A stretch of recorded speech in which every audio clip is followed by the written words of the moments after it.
Banyak orang berkata, kenapa di tiap akhir tahun banyak bencana? Tahun kemarin contohnya sama, ada gempa, ada longsor di mana-mana ya. Kenapa terjadinya banyak di akhir tahun? Mungkin menurut saya ini hanyalah sebuah asumsi ya, perkiraan kita saja, karena kita sendiri tidak tahu kebenarannya. Apakah di bulan apakah sebenarnya bencana yang banyak terjadi? Mungkin Allah memberikan azab kepada orang-orang maksiat, tapi bisa kita katakan balak kepada orang mukmin? Tidak pantas kita mengatakan ini balak terhadap orang mukmin. Yang pantas kata-kata terhadap orang mukmin bukan balak, tapi ujian daripada Allah Subhanahu wa taala. Dan disebabkan ujian tersebut bukan karena Allah, apakah karena Allah bendu? Allah benci terhadap kita, Allah kasih ujian terberat. Ya, Allah kasih ujian, Allah kasih cobaan bagi kita, Allah sayang sama kita.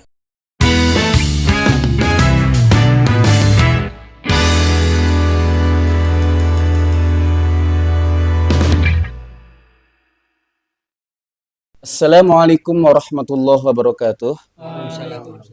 Hamdan wa syukran lillah, wassalatu wassalamu ala rasulillah wa ala alihi washabihi wa mawalah, amma ba'd. Pemirsa Ngabdi Podcast dimanapun Anda berada, jumpa lagi dengan kami di sini. Seperti biasa di kajian Ngabdi Podcast selalu membahas fenomena-fenomena atau masalah-masalah yang sedang viral di kehidupan kita sehari-hari. Nah, untuk kali ini insya Allah kita juga akan membahas suatu fenomena yang sedang viral yang baru-baru ini terjadi, yaitu tentang biasanya di akhir tahun suka terjadi gempa bumi atau musibah-musibah lain. Itu sudah jadi seperti tradisi ya.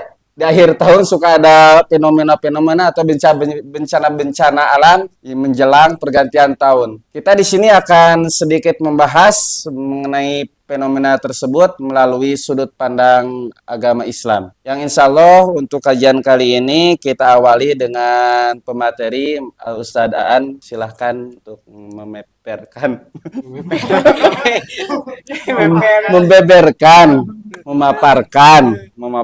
apa yang menjadi yang harus diungkap. Terima kasih. Assalamualaikum warahmatullahi taala wabarakatuh.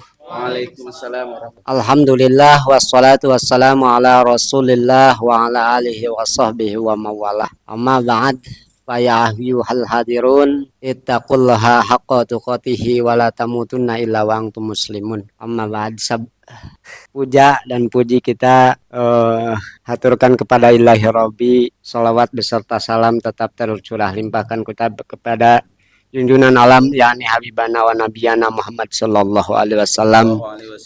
Juga tak lupa kepada sahabatnya, keluarganya dan tabi'atnya sampai kita umatnya mudah-mudahan mendapat syafaatnya, amin Allahumma amin ya rabbal alamin. Hadirin, dalam kajian kali ini kita atau akhir tahun atau tahun baru mungkin seharusnya memperbaharui kebaikan, mengajak kita tetap kepada kebaikan, ibadah ataupun apa saja. Tapi yang dilihat, yang dipantau kita, kok kenapa bahasanya banyak musibah atau kecelakaan, atau yang sekarang ini lagi viral, lagi rame-ramenya gempa bumi ataupun kereta api tabrakan, kok bisa gitu, kok kenapa begitu gitu. Tetap itu ada sudut pandang kedua dari alam, tapi tetap hakikatnya dari Allah Subhanahu wa taala. Tapi ditanyakan gimana asbab atau sebab-sebabnya ada banyak musibah, gempa bumi ataupun tsunami ataupun kecelakaan apapun yang merenggut nyawa, itu apa penyebabnya? Dalam Al-Quran mengatakan, wa ma kana Allahu liyu'adzibahum wa anta fihim wa ma kana Allahu mu'adzibahum wa hum yastaghfirun. Dilihat dari kacamata Al-Quran ataupun dari ayat suci Al-Quran dalam surat Al-An'am ayat 33, kata Allah berfirman gini, tidak akan orang atau tidak akan segolongan orang di balaian atau di musibahan atau diberi peringatan oleh Allah Subhanahu wa taala wa angtafihim, kalau masih ada, kalau di sini hitobnya Muhammad, kalau masih ada orang-orang yang soleh di itu tempat sendiri, ataupun dulu kalau hitobnya zaman Nabi Muhammad SAW wa antafihim itu kepada Nabi Muhammad Shallallahu Alaihi Wasallam. Kalau di sini berarti orang yang benar-benar cinta kepada Rasulullah Shallallahu Alaihi Wasallam, orang yang benar-benar tulus murni rindu kepada Rasulullah SAW, pastinya tidak akan diadab, tidak akan disiksa atau tidak akan diperingati oleh Allah Subhanahu wa taala. Berarti mafhumnya gini, kok kenapa sekarang ada musibah atau banyak musibah? Berarti orang itu benar-benar tidak cinta atau lalai dalam cintanya kepada Rasulullah Shallallahu Alaihi Wasallam. Ataupun kalau kurangnya bisa jadi membaca sholawat kepada Rasulullah SAW. Kan itu tanda cinta, tanda rindu kita kepada Rasulullah SAW. Pastinya tetap tiap saat, tiap waktu, tiap jam pasti berbaca sholawat kepada Rasulullah SAW. Sekarang umpamanya, kok kenapa banyak musibah? Pastinya lalai atau tidak cinta lagi atau kurang cintanya kita kepada Rasulullah Sallallahu Alaihi Wasallam. Yang kedua, wa makanallahu mu'adzibahum wa hum yastaghfirun. Yang kedua, kok kenapa musibah banyak? Tahun baru diperbaharui oleh musibah, oleh kecelakaan ataupun gempa bumi. Kalau kacamata Islam pastinya wa makanallahu mu'adzibahum wa hum yastaghfirun. Yang kedua, di sana tidak akan diberi siksaan atau tidak akan diberi peringatan oleh Allah Subhanahu wa taala kepada golongan itu sendiri kalau golongan itu masih meminta ampunan kepada Allah Subhanahu wa taala atau masih dia tunduk, taat, tawadhu, patuh, turut, dan dia bertobat kepada Allah Subhanahu wa taala. Mungkin kita renungi, oh iya mungkin. Kan kalau di sini umpamanya berbuat maksiat, otomatis tetangga 40 ke barat, 40 ke timur, 40 ke selatan, 40 ke utara pasti akan mengalaminya atau akan tertimpa. Walaupun di sini umpamanya istighfar, walaupun di sini tetap rindu kepada Rasulullah atau tetap baca sholawat kepada Rasulullah SAW, itu mungkin tertimpa kepada kita. Tapi mudah-mudahan dalam kajian kali ini, dalam podcast ini, mudah-mudahan kita tetap mengingat atau tetap kita beristighfar kepada Allah Subhanahu wa taala dan tetap rindu kepada Rasulullah SAW. Mungkin segitu. Bismillahirrahmanirrahim. Jadi mengenai hal ini, kenapa banyak orang berkata kenapa di tiap akhir tahun banyak bencana? Tahun kemarin contohnya sama, ada gempa, ada longsor di mana-mananya. Kenapa terjadinya banyak di akhir tahun? Mungkin menurut saya ini hanyalah sebuah asumsi ya, atau kira-kira saja, perkiraan kita saja, karena kita sendiri tidak tahu kebenarannya. Apakah di bulan apakah sebenarnya bencana yang banyak terjadi? Setelah saya searching, menurut BNPB, Badan Nasional Penanggulangan Bencana, justru yang paling banyak terjadinya bencana itu terjadi di bulan Maret atau Februari di tahun 2002. Ini di tahun 2022 ini mah. Oh, iya. Hasil googling mah. Jadi menurut saya mah tidak harus atau tidak mesti bahwa akhir tahun akan terjadi banyak bencana. Karena terjadinya bencana itu tidak bisa dikira-kira atau tidak bisa diprediksi. Bahkan oleh orang-orang yang pintar sekalipun, orang-orang ahlinya sekalipun, ahli alam BMKG, sama tidak bisa diprediksi tepatnya terjadi bencana. Kalau menurut Al-Quran, kenapa terjadi banyak bencana di alam dunia ini? Bukan hanya di akhir tahun kalau menurut saya ya. Tetapi di tiap bulan juga suka ada bencana. Entah itu di kota mana, entah itu di negara mana, pasti di tiap bulan ada bencana. Menurut ayat yang pernah saya baca di dalam Al-Quran, firman Allah, a'udzubillahi minasyaitonirrajim, "Dhahara fasadu fil barri wal bahri bima kasabat aydin nas." Kata Allah Subhanahu wa taala, terjadinya bencana atau terjadinya kerusakan di alam dunia ini, dhahara fasadu fil barri wal bahri, di darat ataupun di lautan, baik itu bencana secara fisik, bencana alam seperti di darat adanya gempa bumi atau longsor atau di lautan terjadinya tsunami, itu karena apa? Itu karena bima kasabat aidin nas. Itu kita juga yang salah, manusia juga yang salah yang menyebabkan banyak timbulnya bencana. Jadi contohnya banyak terjadinya longsor mungkin karena manusia-manusia terlalu serakah, pohon-pohon yang tadinya bisa menyerap air yang banyak, mereka gunduli, mereka tebang tanpa batas, sehingga terjadilah longsor. Dan banyak contoh yang lainnya. Di samping ada juga, ada juga sebab-sebab, contohnya sebab-sebab tadi yang diceritakan oleh Al-Ustaz Aan, sebab-sebab orang itu terlalu banyak dosa karena tidak mungkin Allah kata Ustaz An, tidak mungkin Allah menimpakan suatu bencana kepada suatu kaum yang di dalam kaum tersebut banyak orang-orang beristighfar kepada Allah Subhanahu wa taala. Jadi menurut saya bencana-bencana yang terjadi di alam dunia khususnya di Indonesia itu tidak bisa dikaitkan dengan awal bulan atau akhir bulan, awal tahun atau akhir tahun. Bencana bisa terjadi kapan saja. Adapun yang menimbulkan bencananya itu adalah dari kelalaian manusia juga. Mungkin itu yang bisa saya tambahkan. Mohon maaf apabila terjadi banyak kesalahan di dalam ucapan saya. Apabila ada yang mau menambahkan, silahkan. Bismillahirrahmanirrahim. Sedikit dari Fikir menyampaikan berkaitan tentang bencana yang terjadi di awal tahun atau di akhir tahun. Tidak bisa kita kaitkan bencana terjadi pasti di akhir tahun ataupun di awal tahun. Karena melihat daripada dua faktor, kemungkinan terjadi bencana karena faktor alam. Karena ulah manusia sendiri, maka terjadilah bencana. Atau dalam faktor yang lain, hakikatnya bencana terjadi karena Allah Subhanahu wa taala. Atau apakah kita berbicara tentang takdir? Katanya Imam Haddad, "Tariqun mudlimun fala taslukhu." Takdir itu seperti jalan yang sesat, yang amat gelap, dan kamu jangan memasuki jalan tersebut. Bahrun amikun fala talijhu, lautan yang dalam dan kamu jangan sampai masuk ke dalam lautan tersebut. Makanya Imam Haddad memberikan kabar kepada kita. Beliau berkata kepada kita, mungkinkah ini takdir? Seorang berbicara ini takdir ataupun apa, tidak bisa dikaitkan dengan takdir.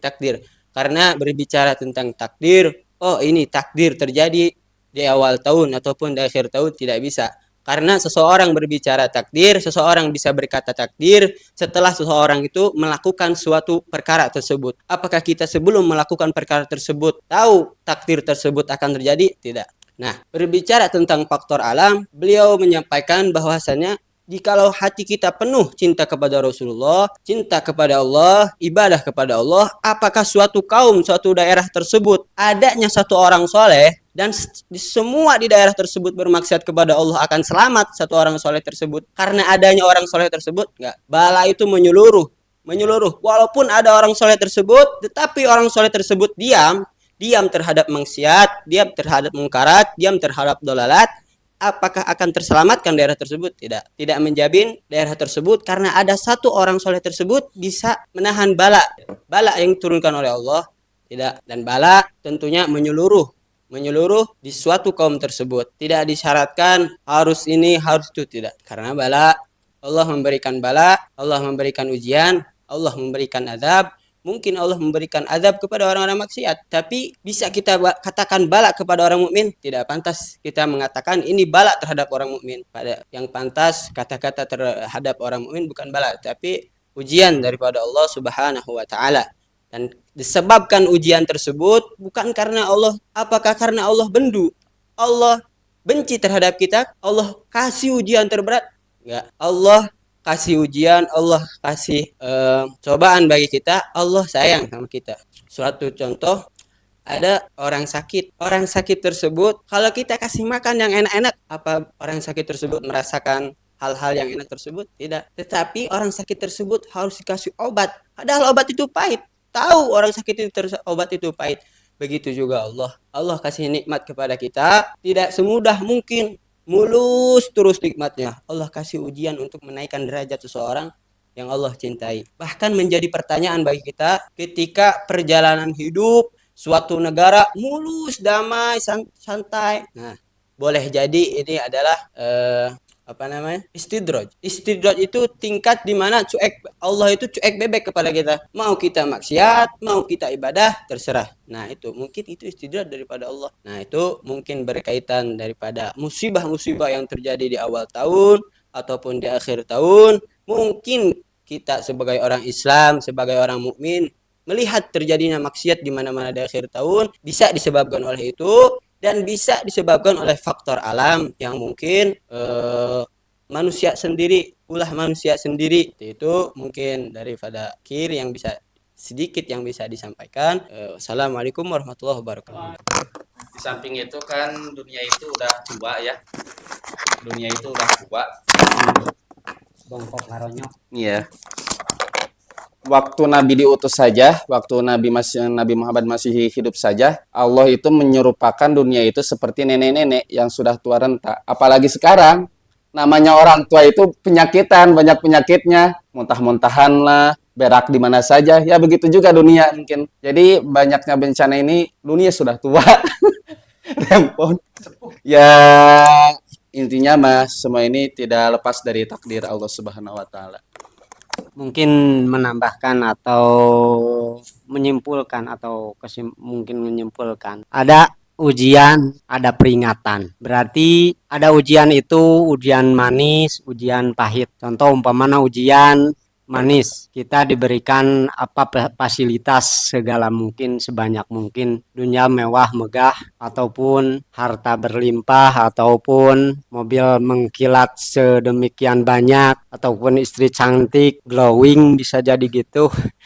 Tapi orang itu umpamanya tetap bersyukur, tetap bertobat kepada Allah, itu pasti ujian, insya Allah akan meningkatkan. Itu ujian manis. Ada ujian pahit seperti bencana ataupun umpamanya musibah ataupun kecelakaan. Bisa jadi itu orang bahasanya sedemikian gimana tingkat kesabaran orang itu. Nyampe umpamanya bahasa Sunda mati suktuk tidungdung nepikeun ka beres.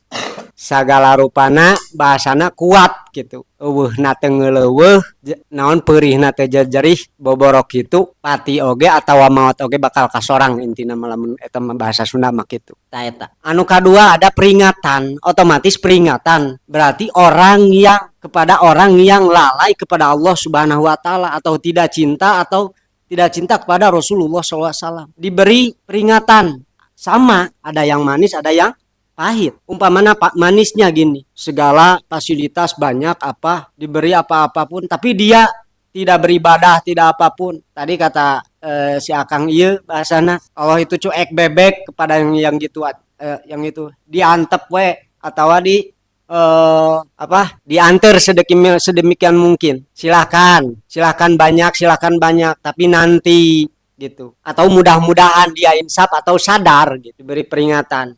Ataupun umpamanya peringatan yang pahit, dia tidak ibadah, tidak sholat, ataupun tidak melaksanakan kebaikan, dia hidupnya melarat, ataupun gak ada apa-apanya. Makanya di sana peringatan ataupun ujian berarti bagi orang yang baik, bagi orang yang soleh, ataupun peringatan kepada orang yang belum soleh, ada pahit dan ada manis. Tinggal kita menyikapinya, tinggal kita mau dibawa kemana. Pastinya orang-orang yang berpikir, pasti insya Allah ujian itu pinginnya ujian yang manis ya. Manis kesananya tetap kita bersyukur. Kalau pahit tetap kita bersabar. Mungkin segitu, mungkin kamafhum atau ngerti atau bisa dipengerti. Mungkin ada yang menambahkan. Bencana teh cek urang, kata kita mah bencana, kata Allah mah tadi teguran. Bisa jadi kata Allah mah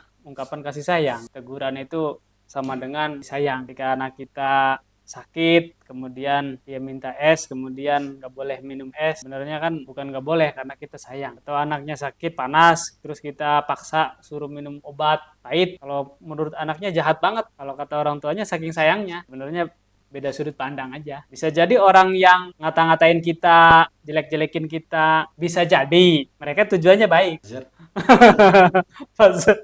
Maksudnya baik apa? Ya kalau nggak ada orang yang mengkritik kita, nggak ada orang yang menghina kita, nggak ada orang nyaci maki kita. Mungkin kita nggak bakalan bisa naik, nggak bakalan bisa memperbaiki diri. Coba bayangin kalau satu desa nyanjung semua, bisa jadi kita gede kepala, kita nggak bisa naik lagi tuh, udah segitu aja. Jadi sanjungan itu bukan malah membuat kita tambah naik, justru sanjungan itu membuat kita malah jadi semakin beda sama kayak balon, semakin ditiup semakin naik. Kalau manusia semakin dia disanjung-sanjung, semakin dia menjadi rapuh, so aku percaya. Tapi beda kalau masih anak-anak, kalau posisinya dia masih jiwanya belum stabil atau masih dalam masa pertumbuhan, memang kita harus memberikan motivasi, semangat. Mungkin termasuk kita ini yang katanya ahli ibadah padahal masih kanak-kanak gitu. Kan ternyata kita selalu dikasih penyemangat masuk surga kan? Ayo masuk surga sini. Sholat sini masuk surga kan gitu kan, bisa jadi kita seperti itu kadang-kadang. Beda lagi kalau misalkan ada orang yang udah tingkatannya bukan pengen disanjung-sanjung terus, tapi pengen diingetin terus. Orang itu kalau misalkan hidupnya terlalu enak, hidupnya terlalu nyaman, tadi dibahas, mungkin ada sebagian orang yang merasa tidak nyaman malah.